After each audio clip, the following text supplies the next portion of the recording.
नमस्ते। कल के अध्याय में हमने पढ़ा कि कौरव, दुर्योधन और कौरव लोग सब योजना बनाते हैं कि द्वैतवन जाएंगे, अपनी दासियों को भेजेंगे सजा धजा कर, और वहाँ पर फिर द्रौपदी को छेड़कर युद्ध के लिए उकसाएंगे और युद्ध करेंगे और पांडवों को समाप्ति कर देंगे।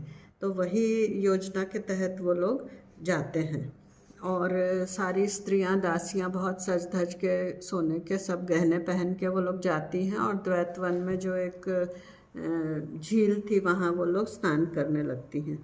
तो लेकिन वहाँ पे गंधर्व सेना भी थी। तो गंधर्व सेना और उनकी स्त्रियां वो सब आपस में युद्ध करने लगते। और थोड़ा मैं आपको उसके बारे में बताती हूँ। तो हम लोग युद्ध करने नहीं आए हैं, आज तो प्रगट रूप में द्वंद्व युद्ध होगा। एक से नहीं, पांचों से। झरने में उतरकर अंजलि भरकर ठंडे पानी का छिड़काव मुंह पर करते हुए मैंने उसको उत्तर दिया। इतने में ही परले किनारे से झरने के उथले पानी को मथित करते हुए एक घोड़े पर प्रभंजन हमारी ओर आता दिखाई दिया। घोड़ा को दौड़ाते समय उसके जो चंचल क्रियाकलाप हो रहे थे उनसे किसी महान भय की छाया स्पष्ट दिखाई पड़ रही थी। पास आते ही नीचे उतरे बिना ही वह रास और श्वास दोनों को एकदम रोकता हुआ डरता डरता चिल्लाया, महाराज, वन के सरोवर में गंधर्व स्त्रियां पहले से ही क्रीड़ा कर रही हैं। सरोवर के किनारे उनमें और हमारी दासियों में गुत्थम गुत्था हो रही है। कोई किसी से हार नहीं मान रहा। चलो प्रभंजन, तुम आगे चलो, हम अभी आ रहे हैं। हाथ उठाकर दुर्योधन ने उसको वापस भगा दिया। किंतु जब अंदर जाते हैं तो उनके पति सारे वो गंधर्व लोग भी आ जाते हैं और फिर वो युद्ध करते हैं। तो उनमें एक चित्रसेन रहता है। उसको देखते ही दुर्योधन बुदबुदाया। वह गंधर्व नायक चित्रसेन था। द्वैतवन ही क्या, आसपास के समस्त प्रदेश में उसके नाम का इतना दबदबा था कि अरण्य में रहते हुए भी कोई राक्षस उसके पास फटकने का साहस नहीं करता था। हमारी दासियों ने उसकी प्रिय स्त्रियों को छेड़कर भारी संकट को निमंत्रण दे दिया था। तो फिर अब वो दुर्योधन के साथ में युद्ध होता है और चित्रसेन और गंधर्व सेना सब ये कौरवों के साथ में, कौरव और कौरव सेना के साथ में युद्ध करती है। कर्ण, अपने सैनिकों को लेकर इस वन से चलते बनो या फिर मरने को तैयार हो जाओ। कंठ की नसें तानता हुआ चित्रसेन जोर से चिल्लाया। चित्रसेन, मैं कर्ण हूँ। पवन के झोंकों से पर्वत शिखर नहीं हिला करते। तैयार हो जाओ। उसकी अहंकार भरी घोषणा से मैं क्रुद्ध हो उठा। फिर दोनों में बहुत युद्ध होता है, एक दूसरे को बहुत वो चोट पहुंचाते हैं और बहुत सारे मतलब उनका रक्त निकल जाता है। और फिर ये बोलता है, अश्वसाधों, दासियों को लेकर लौटो। उसके सैनिक मुझको घेरे। उससे पूर्व ही पूंछ हिला हिलाकर घास चरते हुए वायुजित की पीठ पर आरूढ़ होता हुआ मैं चिल्लाया। वायुजित कर्ण के अश्व का नाम है। प्रत्येक अश्वसाध ने एक एक दासी को घोड़े पर बैठा लिया और मेरे पीछे दौड़ना प्रारंभ कर दिया। सहस्त्रों गंधर्वों ने हाथ में लगे हुए शास्त्रों को अंतिम प्रहार के रूप में हमारे ऊपर छोड़कर शास्त्रों की वर्षा कर दी। अब ये एक तरह से पलायन हो गया और पराजय स्वीकार करना हो गया। तो ये लोग वहाँ से जाने लगे। और फिर ये कर्ण सोचते हैं कि चित्रसेन मुझको पकड़ लेता, तब सुदामन के क्रूरवध का पाप फिर अर्जुन के गले में कौन डालता? मेरा शत्रु कौन था, अर्जुन या चित्रसेन? तो कर्ण को ग्लानि हो रही थी युद्ध छोड़ के भागने में, परंतु उसको अर्जुन का वध करना था। उसने तो प्रण लिया था पांडवों का खात्मा करने का। तो कर्ण यही सोचते हैं कि मैं इनके हाथों से नहीं मारा जाऊं, चित्रसेन के, या अपनी शक्ति उसमें मैं नहीं व्यर्थ करूं। तो घोष यात्रा कर्ण की दृष्टि से आज दोष यात्रा का रूप धारण कर रही थी। जीवन का अश्व कीर्ति के महाद्वार पर कहीं लचक रहा था। पराजय, पहली पराजय परिस्थिति द्वारा निर्मित, चाहे जिस कारण हो, पीछे हटने का अर्थ ही पराजय होता है। कर्ण, पराजय, पराजय, कर्ण। कुछ भी सूझ नहीं रहा था। सूझ भी नहीं रहा था तो मन उसको स्वीकार भी नहीं कर रहा था। अब दुर्योधन क्या सोचेगा, किन शब्दों में वह मेरा स्वागत करेगा? तो ऐसे सोचते सोचते कर्ण जब लौटते हैं तो उनको एक जगह घनी झाड़ी में रात में कुछ हलचल पता चलती है। तो अरिष्टसेन को गए आधी एक घड़ी हो चुकी थी। दुर्योधन का पता नहीं चला। इन्होंने अपने सेना के एक व्यक्ति अरिष्टसेन को भेजा था दुर्योधन का पता लगाने।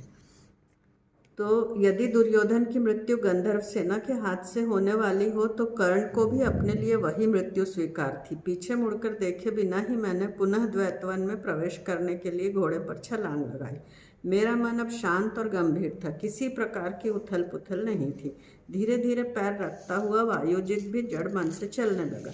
वह घनी झाड़ी में होकर भीतर घुसने ही वाला था कि दुर्योधन बाहर निकला। उसके दोनों हाथ रामेटा के फूलों की चीमड़ बेलों से कसकर बंधे हुए थे।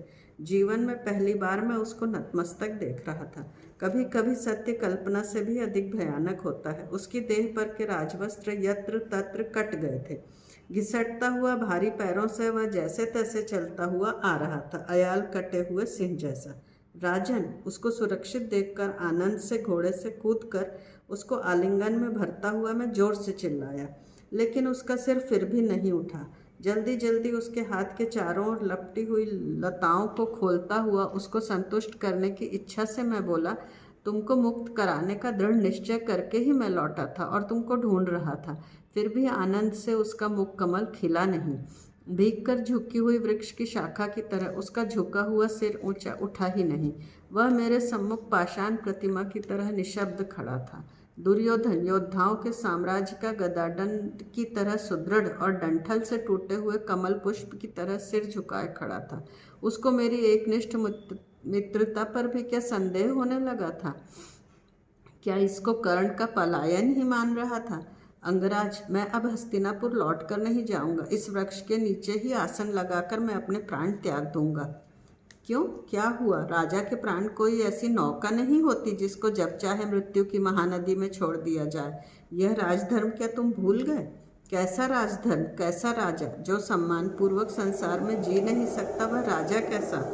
हुआ क्या है? तुम्हें अकेला पाकर चित्रसेन ने यदि तुम्हारा अपमान किया हो तो मैं उसको नहीं कर। चित्रसेन यदि मेरे सिर को धड़ से अलग कर पैरों तले रौंद भी देता तो मैं उसको हंसकर स्वीकार कर लेता, परंतु साक्षात शत्रु के हाथ से जीवन की भिक्षा लेकर मैं इस बद्धहस्त दशा में लौटा हूँ।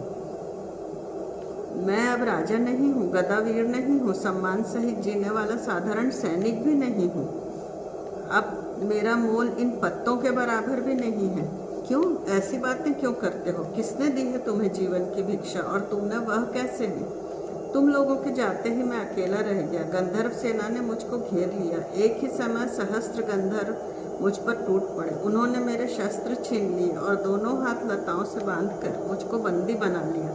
लगभग सभी गंधर्व सरोवर छोड़कर विजय की घोषणाएं करते हुए निकल गए। चित्रसेन और 400-500 पदाती मुझको लेकर अज्ञात स्थान की ओर चले।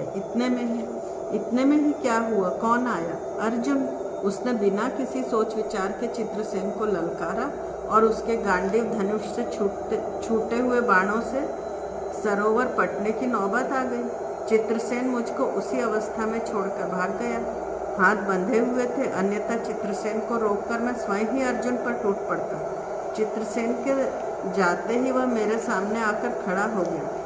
भैया के आदेश से मैंने तुमको मुक्त किया है, फिर कभी द्वैतवन की ओर मत आना। उसने मिथ्या विजय के अहंकार से ऐसे लहजे में मुझसे कहा जैसे द्वैतवन उसके पिता का राज्य हो। उसके साथ एक विरूप राक्षस पुत्र था, वही मुझको यहाँ लाकर छोड़ गया है। मुझको मुक्त करने वाले अर्जुन ने मुझको अपमानित करने के लिए इन लताओं को यूं ही रहने दिया था। कहो कर्ण, राजा के रूप में क्या मुँह लेकर मैं अब नगर की ओर लौटूं? टूटे हुए पंख वाले गरुड़ को पर्वत शिखर की कामना क्यों करनी चाहिए? मैं यही प्रयोपवेशन करूँगा। जाओ तुम। उसके आहत मन का रक्त शब्दों का रूप धारण कर ओठों से बाहर टपक रहा था। इतनी तीव्र निराशा उसके जीवन को कभी छू तक नहीं गई थी। उसकी कलाई लताओं की ऐंठन से और मन अर्जुन के शब्दों से काला पड़ गया था। उसका अनुभव वही कर सकता था जिसके पास दुर्योधन जैसे हस्तिनापुर के सम्राट का मन हो। उसको सांत्वना देने के लिए मेरे पास उचित शब्द भी नहीं थे।